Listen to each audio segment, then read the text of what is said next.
사람의 그 마음이 참 중요하지요. 그 마음에 무엇이 있느냐에 따라서 사물을 보는 게 달라요. 받아들이는 것도 달라요. 마음이 괴로우면 마음속에 괴로워할 만한 어떤 것이 있기 때문이죠. 마음이 즐거우면 역시 즐거워할 만한 그 어떤 것이 있기 때문에 즐거운 것입니다. 착한 사람은 마음에 착함이 있기 때문이에요. 나쁜 사람은 마음에 나쁜 것이 있기 때문이에요. 긍정적인 사람은 마음이 긍정이 있기 때문이죠. 부정적인 사람은 마음에 부정이 있기 때문이죠. 그래서 마음이 무엇으로 채워져 있느냐에 따라서 보는 것과 해석하는 것과 받아들이는 것이 달라요. 마음 따라서 강력하게 거부하기도 하고 저항하기도 하고 싫다고 외치기도 하고 마음 따라서 좋아서 어쩔 줄 몰라 하기도 하고 그래서 이 마음에 무엇이 있느냐 이것이 굉장히 중요한 것입니다. 우리의 마음에 단순히 착한 마음도 저는 건면하고 싶지 않아요. 우리의 마음에 긍정적인 마인드도 여러분들에게 건면하고 싶지 않아요. 여러분들 자신들이 잘 개발하고 그리고 인격적으로 성숙해서 그와 같은 마음이 가득하기를 권면하고 싶지도 않아요. 여러분들의 마음 속에는 그리스도가 계셔야 돼요. 그리스도가 계시지 않는 그 어떤 착함도 긍정적인 것도 의미가 없어요. 불만과 강한 분노 더 의미가 없어요. 자기를 무너뜨릴 뿐이고 그리고 자기가 자기를 속이는 것 뿐이에요.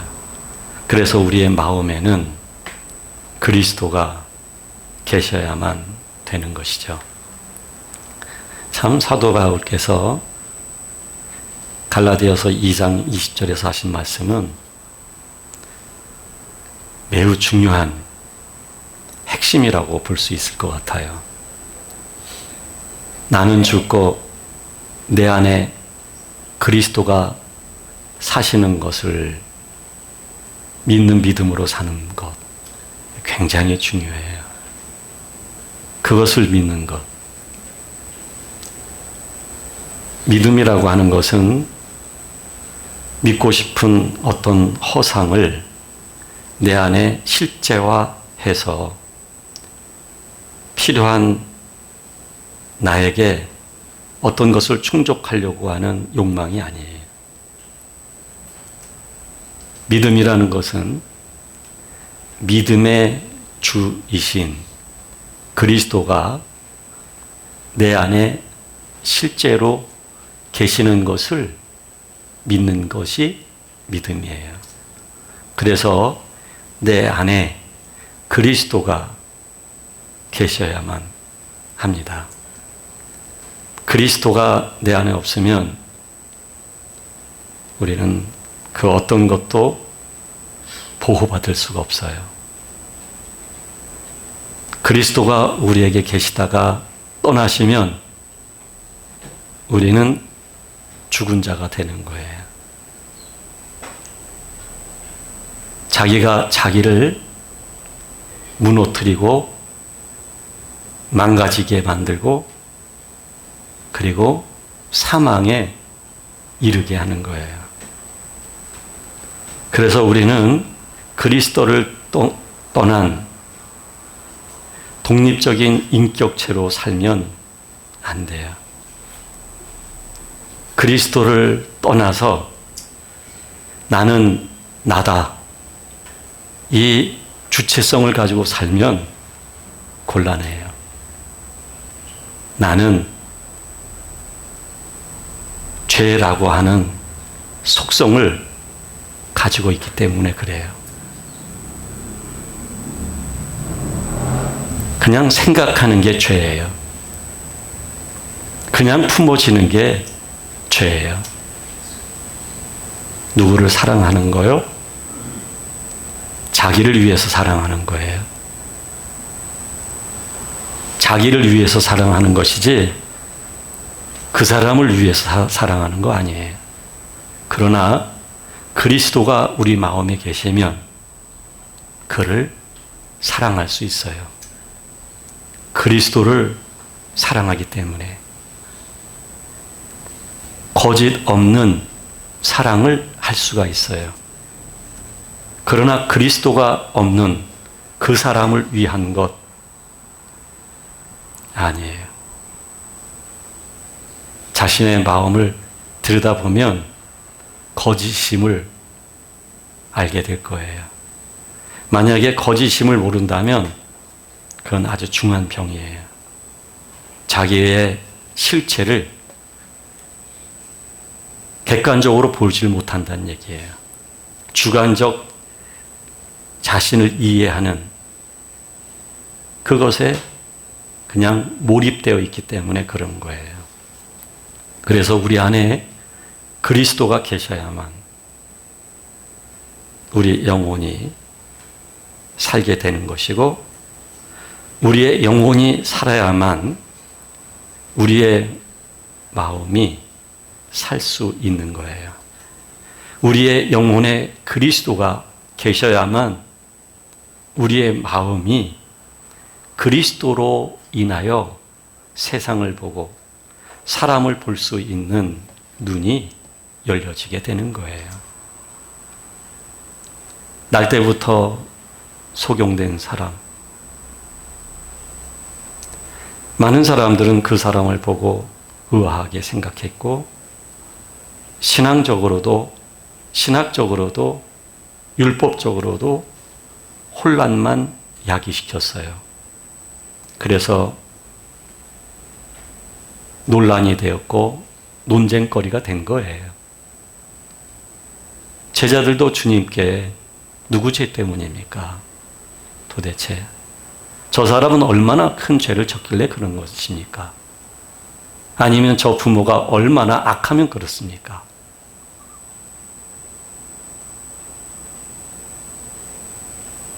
그 시각과 그 해석에서 이들이 벗어나지를 못했던 거죠. 왜냐하면 그리스도가 옆에 계셔도 마음에 아직 그리스도가 들어와 계시지 않다 보니까 그 사람이 왜 그런 건지 모르는 거예요. 그래서 너는 죄인이다. 네가 죄인이든 네 부모가 죄인이든 죄인이다. 죄의 결과로서 너는 그렇게 태어난 거다. 자기는 낫다고 생각을 했던 것이죠. 그러나 우리 주님이 그 자신도 그 부모도 아니다고 말씀하시면서 하나님께서 하나님의 일을 나타내기 위하여 이렇게 태어났다라고 말씀하시는 거죠. 그리고 우리 주님이 그 소경의 눈을 뜨게 하셨던 거예요. 몸의 눈을 뜬 게 어떤 의미가 있을까요? 불편한 것으로부터 자유해졌다? 상상만 했던 것을 실제 보면서 감탄하고 행복해했다? 우리 주님이 한 소경의 눈을 뜨게 한 것은 그냥 몸의 눈이 아니에요. 종교 지도자들은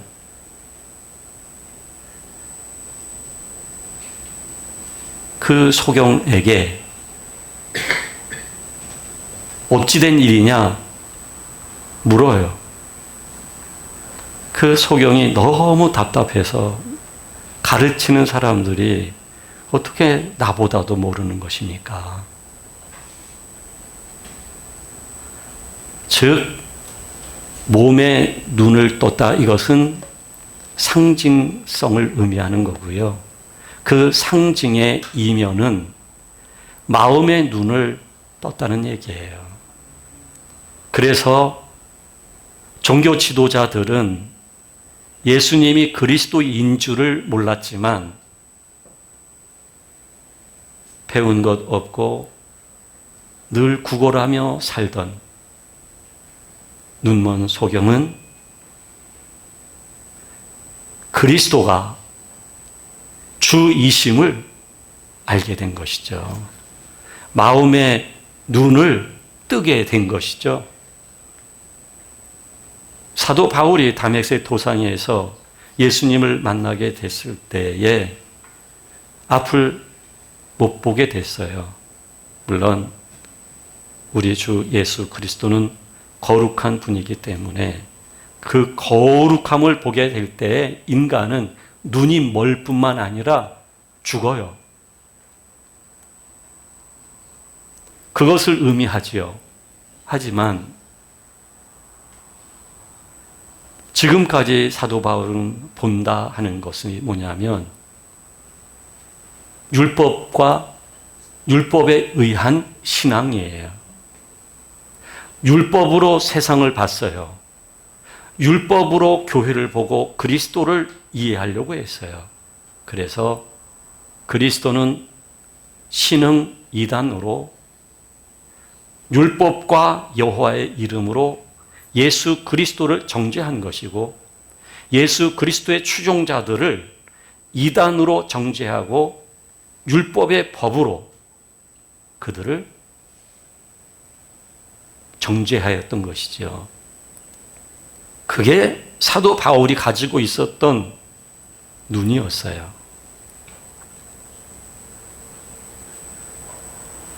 하나님을 안다고 하지만 하나님을 모르는 눈이었어요.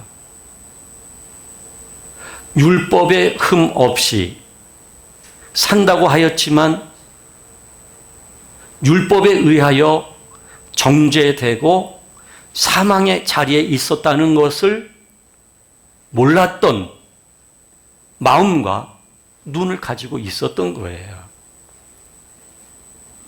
예수님의 거룩함을 뵙게 되고 예수 그리스도를 만나게 됐을 때에 그가 눈으로 볼 수 없게 되었지만 하나님의 특별한 은혜로 비닐이 벗겨져서 보게 되었을 때에 율법으로서 흠없는 자신이었지만 죄인 중에 괴수입니다 라는 고백을 마침내 하게 된 것이죠. 나로 살았는데 내 안에 그리스도가 계심을 알게 되어진 것이죠.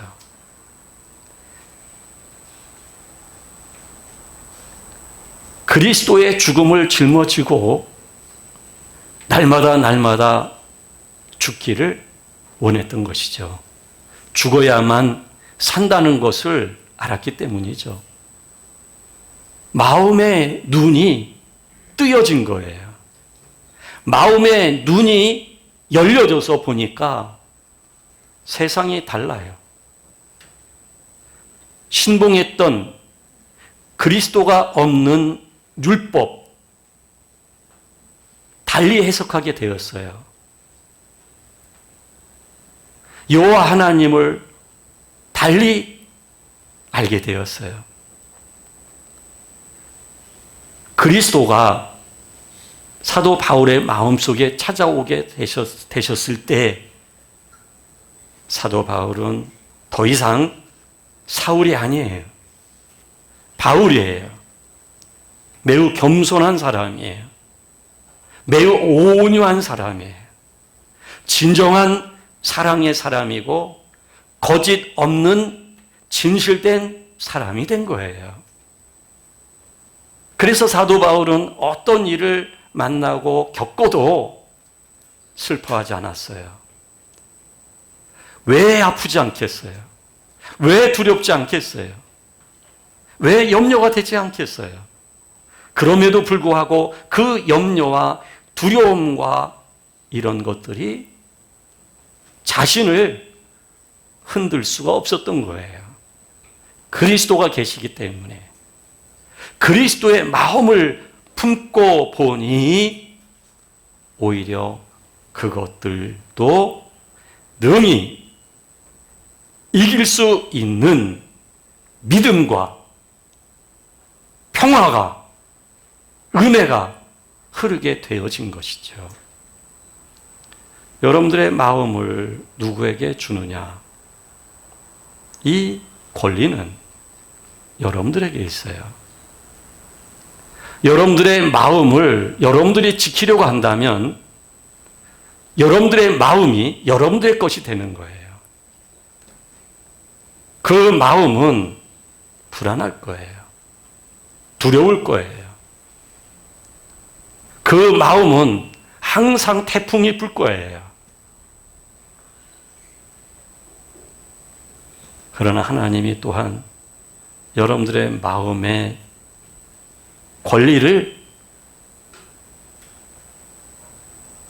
여러분들 자신을 위하여 사용하지 못하도록 하실 거예요. 그거는 하나님의 사랑이에요. 그래서 내 마음이 더 이상 내 마음이 아니고 그리스도의 마음이 되도록, 그리스도의 마음이 내 마음에 입혀질 수 있도록 나를 그리스도께 드리는 거예요. 나의 주는 예수 그리스도예요. 죄에서 구속하신 분이 예수 그리스도예요. 나를 대신하여 죽으시고 고통 겪으시고 박해를 받으시고 그리고 나를 구속하셨어요. 그래서 나의 주는 예수 그리스도이지 내가 나의 주가 아니에요. 따라서 내가 환경과 사건을 싫다고 말할 수 없는 거예요. 그것에 대하여 저항할 수 없는 이유가 나의 주가 예수 그리스도이시기 때문이에요. 하나님의 허용이시며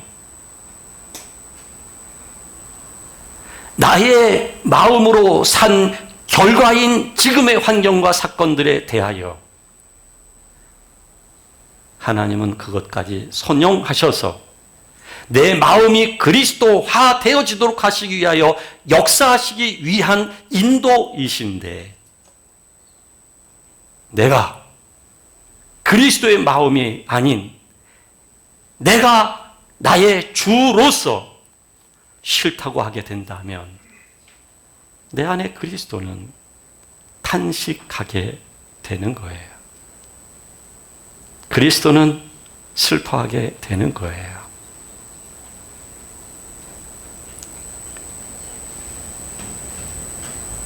오늘 본문에서 너희를 위하여 보물을 땅에 쌓아두지 말라고 말씀합니다. 좀과 동록이 해하고 도둑이 구멍을 뚫고 도둑질한다고 말씀하고 있습니다. 그래서 보물을 하늘에 쌓아두라고 말씀합니다. 거기는 도둑질 당할지도 않는다고 말씀하고 있는 거예요. 지금 이 말씀은 단순히 헌금들 많이들 하세요 하는 게 아니에요.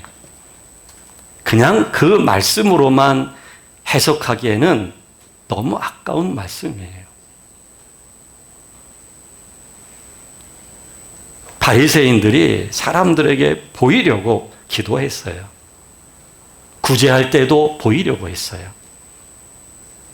율법에 대한 지식을 과시했어요. 율법에 의한 삶을 드러내 보였어요. 하나님이 이스라엘 백성을 사랑하셔서 율법을 주신 거예요. 그들이 받은 것은 하나님으로부터 온 보배예요. 보물이에요. 나의 지금의 나는 하나님의 보물이에요. 나의 몸도 하나님의 보물이고, 나의 모든 환경도, 가족도, 교우관계도 다 하나님의 보물이에요. 이 보물을 세상의 원리를 쫓아 살게 되면 도둑질 당하게 돼 있는 거예요. 빼앗기게 돼 있는 거예요. 이 보물을 내가 보물의 주인으로서 살게 되면, 그러면 잃어버리게 되는 거예요. 영원히 잃어버리게 돼 있는 거예요. 나의 감정, 이건 내 마음에 생기는 감정이라고 하는 것, 이 감정으로 내가 흔들리면 이 보물이 조민하고 동록에 해하고 그리고 도둑질 당하는 거예요. 내가 나의 생각에 의해서 모든 것을 판단하고 이해하려고 하고 그것에 의해서 고민하고 염려하고 두려워하고 초조해 한다면, 그러면 나는 도둑질 당하는 거예요. 죽을 것에게 종노릇 하는 거예요.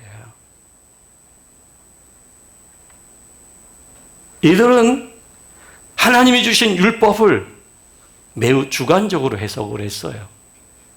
그리고 그 율법을 준행했어요. 그 율법을, 자기 자신이 그 율법 속에 자기의 해석 방식으로 자기화하다 보니 그리스도를 받아들일 수가 없었던 거예요. 아무리 좋은 보물이다 할지라도 잘못 사용하면 나를 해하는 거예요, 여러분. 몸의 건강도 잘못 사용하면 나를 해하는 거예요. 주어진 시간을 잘못 사용하면 나를 망치는 거예요. 입이 있다고 아무 말이나 하는 것은 나를 해치는 거예요. 하나님이 그 보물을 주신 것은 그리스도가 마음에 계시고 그 그리스도를 평화 가운데 생명으로 말하라고 주신 것이지, 이 입으로 형제를 정죄하고 이렇게 주신 게 아니거든요. 우리는 하나님이 주신 보물을 바리새인과 그 당시 종교 지도자들처럼 그렇게 잘못 사용한 나머지 마귀에게 빼앗기고 우리의 마음도 빼앗겨서 이제 우리 마음 속에 있는 거는 그리스도가 계신 마음의 눈이 아니라 마귀에게 내어진 그것에 의해서 형성되어진 나의 자아의 마음으로 세상을 보게 되었단 말이에요. 그리스도를 보고 있어요. 믿음을 그렇게 이해하고 있어요.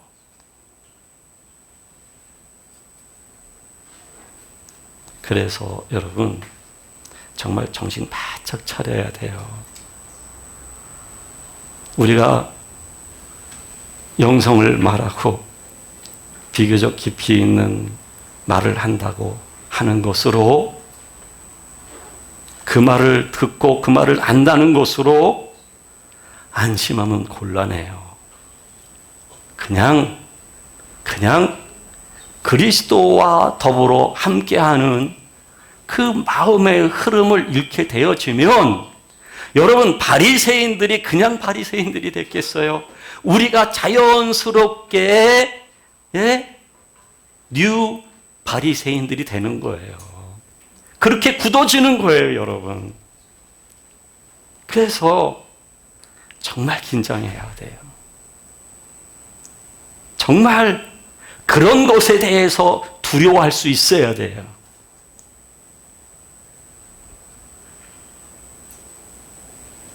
우리 마음에 염려가 얼마나 많아요. 네? 성경대로 무엇을 먹을까, 마실까, 입을까서부터 시작을 해서, 네? 우리가 산다는 그 자체, 오늘과 내일에 대하여 고민하고 염려하고 얼마나 그런 염려가 많아요. 적당한 염려는 자기 동기를 부여할 수 있어요. 적당한 염려는 그리스도께 자기 자신을 드릴 수 있도록 하는 통로가 될 수 있어요. 그러나 그 염려 속에 빠지면 그 염려는 나를 삼킬 거예요. 그 염려는 나를 형편없게 만들 거예요. 사실 염려한다는 그 자체는 내가 하나님을 인정하지 않는 거예요. 내가 하나님을 믿으면, 내가 하나님을 인정한다면, 하나님을 인정하고 있고 하나님을 믿고 있다고 한다면 우리 마음은 풍랑이 불다가도요 고요해지게 돼 있어요. 그러니까 우리 주님이 풍랑 속에서도 고물에 머리를 대시고 고요히 주무신 거죠. 염려가 많은 제자들은 주님, 우리가 죽게 됐습니다. 그런 거예요. 염려라고 하는 건 여러분 죄악입니다. 내가 염려하는 때는 주님과 내가 분리가 되어졌다는 걸 아셔야 합니다. 내가 나로서 지금 살고 싶어 하는 거예요. 내가 나로 지금 사니까 염려가 되는 거예요. 내가 어떻게 살지 그러면? 아니, 나의 주는 그리스도고 무엇을 먹을까 마실까 입을까 염려하지 말라고 말씀하신 우리 주님께서 우리를 인도하시겠다는 말씀인데, 염려라는 걸 그래서 선을 지켜야 돼요. 그 선을 지나면 내가 주님을 인정하지 않는 거예요. 그 선 안에서의 염려는 내가 주님께 더 나아갈 수 있는 그런 동기가 될 수가 있어요. 그 염려는, 그 근심은 나로 하여금 구원에 이르게 할 수가 있어요. 그러나 그 선을 뛰어넘은 염려와 근심은 나의 영혼을 묶어버려요. 그리고 나의 마음이 경직되게 만들어요. 경직돼서 내 마음으로부터 흐르는 것이 격한 감정이 일어나는 거예요.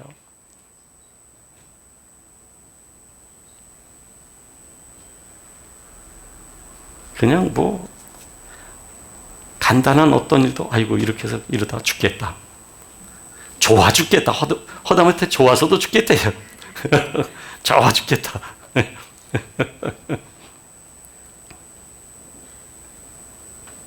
염려하지 마세요.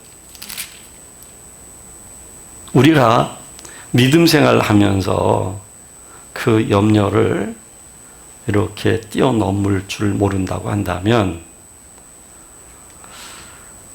그러면 우리 보물이 땅에 쌓여 있는 거예요. 하늘에 쌓여야 되는데 땅에 둔 거예요. 이거를 뛰어넘지 못한다고 한다면, 여러분 지금까지 내가 살았어요? 네? 지금까지 인도하신 분이 하나님이라는 사실을 우리가 알잖아요. 하나님이 하셨고 그 야생마 같은 나를 하나님이 길들이셨고 내 멋대로 살고자 했던 나를 하나님이 막으셨고 그래서 하나님을 알게 됐잖아요. 그리고 그것이 얼마나 고요함과 평안함을 가져다 줬는지도 알게 됐잖아요. 그래서 여러분, 저나 여러분들이 하나님을 인정하는 걸 잃거나 하나님을 믿는 믿음을 잃게 되면 아무것도 아니에요. 내가 마치 지금 이 정도 믿음의 사람이 된 게 아니에요. 하나님이 나를 이렇게 손만 딱 놔도 나는 금방 거꾸로지는 사람이에요. 그리스도가 내 안에 계시지 않으면 우리는 거꾸로지게 돼 있어요. 나 괜찮은 사람이라고 이렇게 말할 수가 없어요. 내 안에 계신 그리스도가 진리이심을 그래서 말할 수밖에 없는 것이죠. 그리스도. 그래서 여러분, 다른 사람들이 여러분들을 볼 때 아무개 여러분들이 갖고 있는 개성, 매력, 특징 이런 것들이 보여서 그 사람답게만 보여지면 이건 참 곤란한 거예요. 다른 사람이 나를 볼 때 그리스도가 계심을 볼 수 있어야 돼요. 그리스도가 더 크게 드러날 수 있어야 돼요. 그리스도가 드러나지 않으면 곤란해요. 그리스도가 내 안에서 보여지면 아무리 화난 사람도 점점 고요해지고 마음을 나눌 수 있는 사람이 되는 거예요. 내가 그런 사람이 되어야 해요. 내 안에 그리스도가 계시기 때문에. 그래서 우리 안에 그리스도가 계심으로 인해서 아버지의 나라와 그의 의가 임해 있는 거예요. 우리는 더 이상 세상에 대해서 낙이 없어야 되는 사람들이에요. 낙이 있다 하면 아버지의 나라, 아버지의 의뿐이에요. 그게 우리들의 유일한 낙이어야 돼요. 그것이 우리의 즐거움이어야 돼요. 그것을 빼놓으면 나는 죽은 자가 되버려요. 살아있는 그 자체가 고통이에요. 산 그 자체가 아픔이에요. 그러나 나의 낙이 그리스도가 되면 아버지의 나라와 아버지의 의를 구하는 마음이 되어진다면 그러면 나는 평화로운 자가 되는 거예요.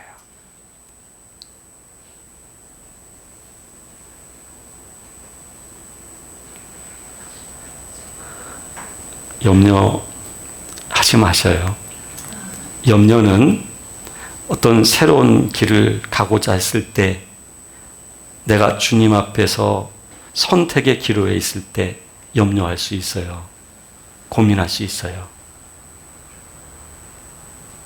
근데 그 고민과 염려가 선택이라고 하는 새로운 길을 가기 위한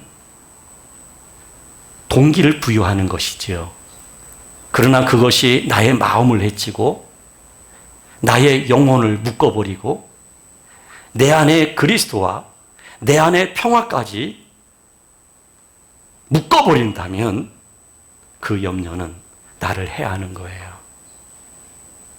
하나님의 나라와 하나님의 의를 거부하는 거예요. 그래서 주님은 우리에게 주신 그 좋은 보물들을 하늘에 쌓아두라고 말씀하는 거예요.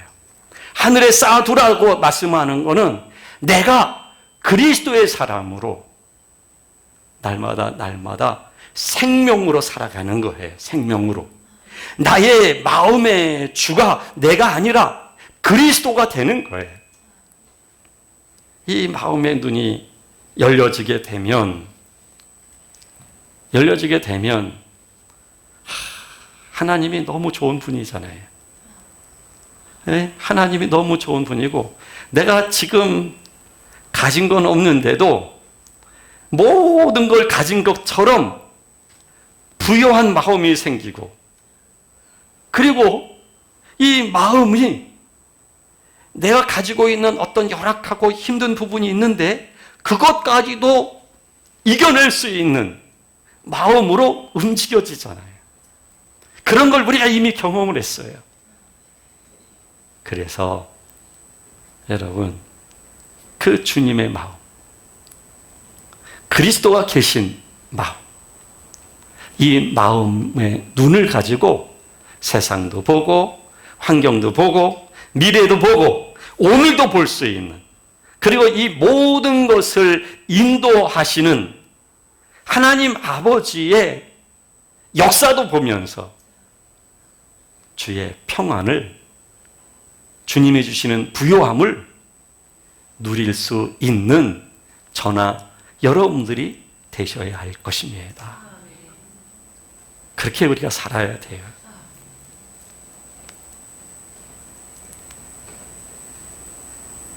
저는 여러분들이 그렇게 사셨으면 좋겠어요. 제 마음에서 간절한 하나님께 올려드리는 기도 중에 하나가 그 기도예요. 여러분뿐만 아니라 저도 마찬가지예요. 저도 그렇게 사는 거. 네? 혹 사람이 해하더라도요, 나를 해하더라도 하나님이 나를 지키셔요. 나를 지키셔요, 하나님이. 그래서 그의 나라와 그의 의가 있게 되면 무엇을 먹을까 마실까 입을까 염려하지 않았는데 그 모든 것들이 있어야 될 줄 알아서 하나님이 채우시리라고 말씀하고 계시는 거예요. 그렇게 하나님이 인도해 가셔요. 여러분들은 이미 그리스도 예수 안에서 부요한 분들인데 옛날 갖고 다니셨던 그 깡통이 있잖아요. 다시 들고 나가지 마세요. 그 양복을 잘 입으셨는데 거기다 깡통 하나 딱 쳐고 다니면 안 되잖아요. 이거 던져버리고요. 그 부요케 하시는 그 주님 안에서 주님이 베풀어 주시는 아름다운 잔치상을, 이게 주님이 계신 마음의 눈으로 봐야만 이게 잔치상이 되는 거예요. 예? 우리 가족, 예? 우리 식구들, 그리고 지금 내게 주어진 환경들, 되는 일이 아무것도 없고 힘든 일이 잔뜩 있다 할지라도 주님이 계신 마음의 눈으로 이게 보게 되면 이게 주님의 잔치상이 되는 거예요. 이게 본물이 되는 거예요. 이거를 내가 하늘에 쌓을 수 있는 그런 믿음으로 살아가야 되는 것이죠.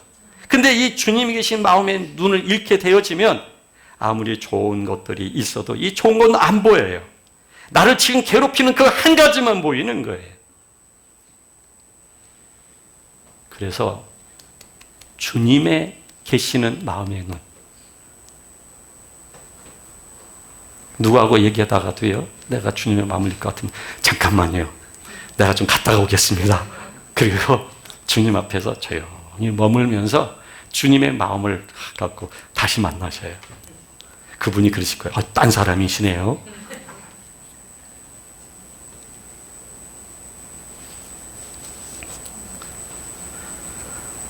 네, 여러분들이 원하시든 원하시지 않든 하나님은 그렇게 인도하실 거고요.